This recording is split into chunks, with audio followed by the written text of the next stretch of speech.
Tonight, we're also taking a closer look at TSA agents' salaries. Many haven't received a full paycheck since the shutdown began over a month ago. So let's take a closer look. Starting pay around $34,000, which can be tough with today's cost of living. WBTV's Forrest Tucker spoke with a former agent who quit out of fear of another shutdown like this one. It was good. It was a good, reliable, part-time, full-time job to have. That's how former TSA agent Mundy Bull describes working the security lines at Charlotte Douglas International.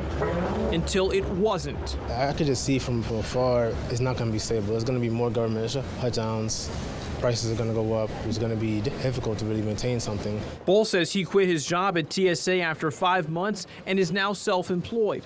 He says government work like being a TSA officer should be a stable position. With what's going on with the government, especially the erratic movements of our executive branch, it's really difficult to really want a federal or a state position. So how much do transportation security officers make in a year?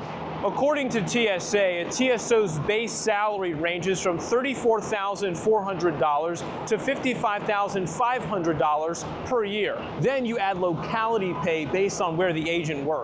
In Charlotte, the increase is just over 21%. When you add that to that base salary, it comes out to just about $42,000 per year. It's just not right. It's just not right that we're concerned about trying to make money in a whole different country and do other things rather than take care of people here. Bull is concerned with the current situation of his former coworkers and wants change. I just hope that they do care, and at some point they can take an initiative and hopefully change things.